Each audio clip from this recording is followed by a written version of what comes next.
We might take our clothes off and jump in a pond with a random farming guy.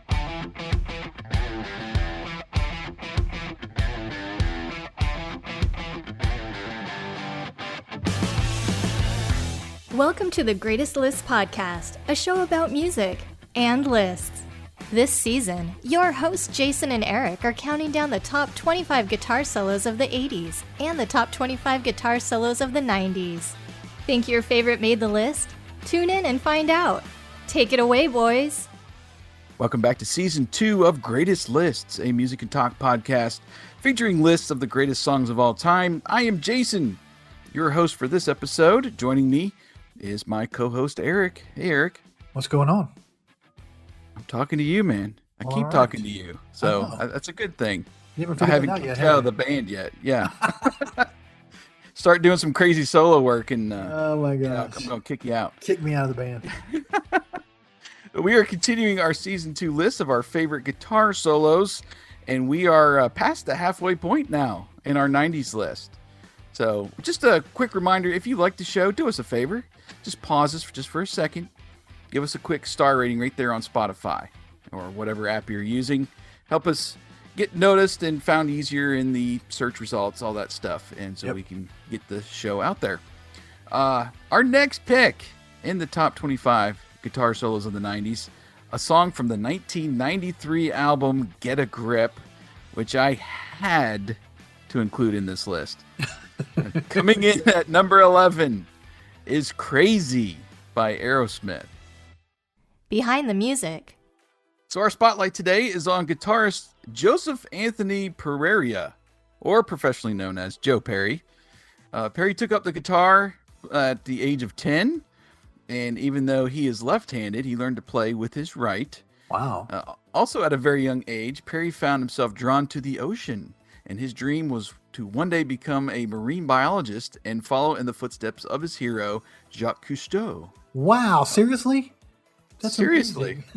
Unfortunately, or maybe fortunately for us, his grades at Hopedale Senior High School were not good, and his chances of eventually going to college and become a marine biologist were fading. So his parents sent him to a boarding school, Vermont Academy, his junior year.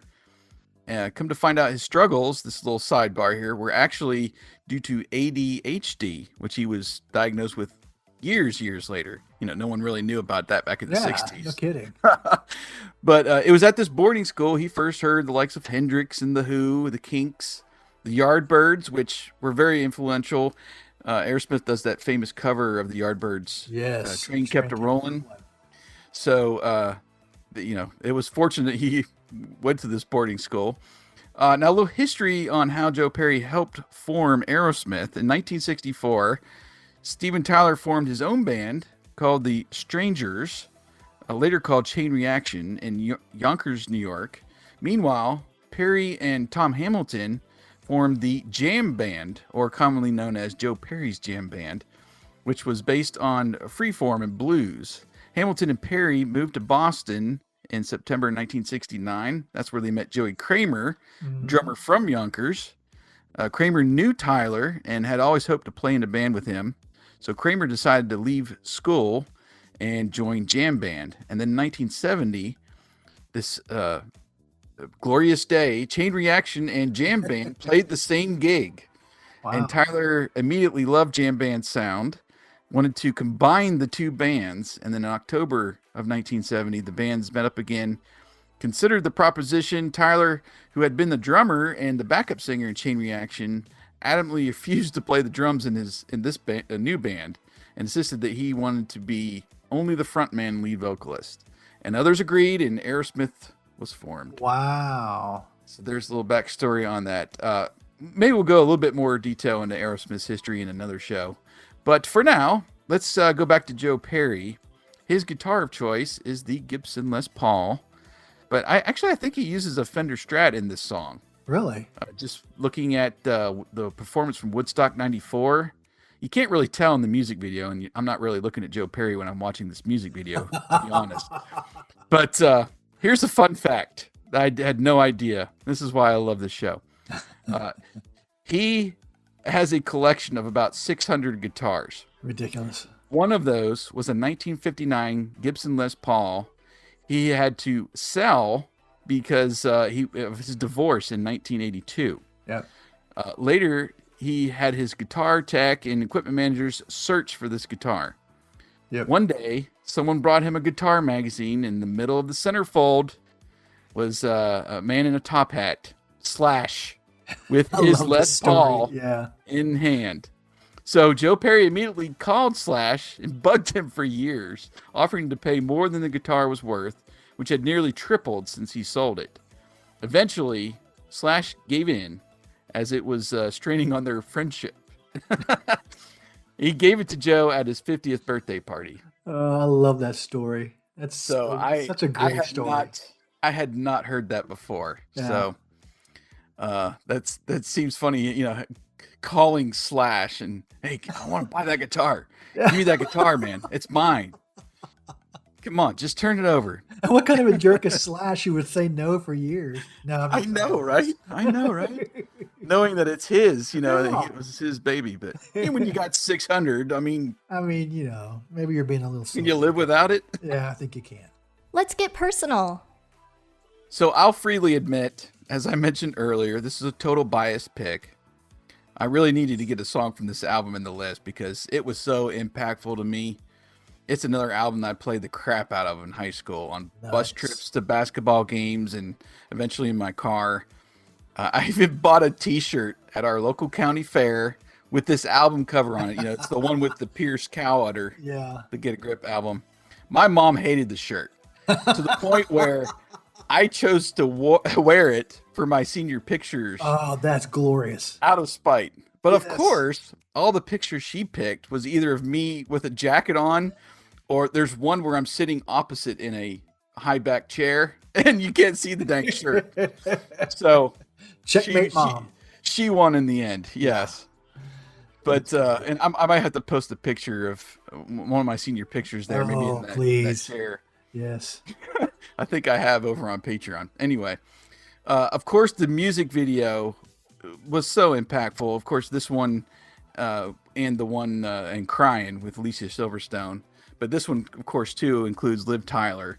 Yep. They were so hot. And I think having them in the video just skyrocketed that album to even higher heights. Those two music videos were so impactful. But he's got some fun solos on this album, but I feel like this song is his best. That's my personal opinion. But what's your personal history with Aerosmith in the early 90s? In the early 90s, it had kind of started waning for me. I was a bigger Aerosmith fan in the 80s and actually the 70s. I had a cousin who listened to Aerosmith all the time. And when he would drive us around in his truck, he'd always had Aerosmith on. Mm-hmm. But I've always been an Aerosmith fan. I think I've seen them in concert four times. Okay. So I've always been a huge, not only Aerosmith fan, but a Joe Perry fan. I just like the way he almost kind of plays out of control, and I just like the way he plays. And so I've always been a fan. So, this was not my favorite album, but it was still a good album. And he just plays with a lot of feel. So I'm just a big Joe Perry fan. Yeah. I think it was during this time, during the BMG Columbia House era. I always refer to that because I hoarded a bunch of music, when that came out. But they released the album Big Ones, which was their greatest hits. Yes. I remember having that. And then I did go back at some point and bought, Pump, I think was 88 or 89. Yep. And then the Dude Looks Like a Lady, Loving an Elevator. Maybe that was the name of the album. The one before that. So yeah. And I remember, here's another fun little story. In high school, me and my bud Wyatt had our own little hangout place that hardly anybody knew about. It was this hole in the wall burger joint that had a game room off to the side. Okay. And a pool table. It had a couple pinball machines, arcade machines, and it had a 45 jukebox in the corner. You could get 2 songs for $0.25. And nice. one of the 45s was Take Me to the Other Side, which I think is from Pump.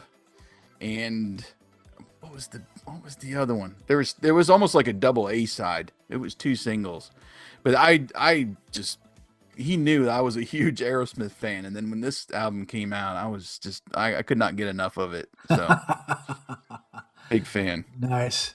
I saw, my big Aerosmith memory is, I don't remember which tour it was, but their drummer had a drum solo where he just walked around the stage and hit different things on stage with his sticks, and they made different drum sounds. Oh, fun. I don't know how they did that, but he was like, he was tapping on the stage and on the monitors, on speakers, and they were making different drum sounds. That's how he played his drum. That's how he played his drum solo. That's a vivid memory in my mind from that concert. Joey Kramer, ladies and gentlemen. The breakdown. All right, so the solo itself, very bluesy. I just love hearing him pick the notes. I mean, it's very clean, not without much distortion at all. But I absolutely love when Tyler comes back in after the solo. I need your love, and then he's still like playing underneath and trying to match his vocals, or they're trying to match each other. That's what I love about Aerosmith when they kind of do stuff like that. And then this is the point in the video where Liv is mimicking all of her dad's moves on stage while she's on stage with Alicia in the audience. Yeah. So great part in the video. The outro is great too in the song. Tyler again is trying to match Perry with his notes on the guitar, and it's really fun.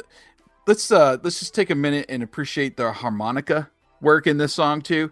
I love a good harmonica, and there's a couple songs on this album, but overall I like when he breaks out the harmonica. Oh yeah, Steven Tyler. And then his little rap to start the song too, where he's just talking, and I like that. So this is a very fun song, probably not my favorite on the album, but it's just got a real fun vibe, and that solo, that kind of bluesy solo was really fun. Yeah, Joe Perry does a lot of finger picking when he plays. He doesn't use a pick a lot. He uses his fingers when he plays, and it gets a very unique sound to some of his solos. I love it when he does that. It's hard to imitate. I've tried to play some of his licks and finger pick them the way he does, and it's you have to have been doing that for a while. You don't just decide to play like that and pick those licks up. So it's definitely harder than it sounds for sure. But I love when he does it a lot in a lot of their songs, and it's a very Joe Perry thing. It's one of his signature sounds, and he does that at the end of, I think, right at the end of this solo, in the middle, and he does some at the end too. That's one of my favorite Joe Perry things. Yeah, like I said, very clean, and just that clean sound. Yeah. A lot of people use a whole lot of distortion and effects and all that stuff, but it just makes it sound real. I don't know. It's unique on its own, even though it's just kind of basic as far as set up compared to most people. Yeah, he's never been a huge like overdrive or saturated guy. He's always been really kind of clean and basic. All right, well, so number 11 in our top 25 guitar solos of the 90s is Joe Perry from Crazy. Some bonus songs for this episode. It is against the law. I looked this up to play Crazy without playing Cryin.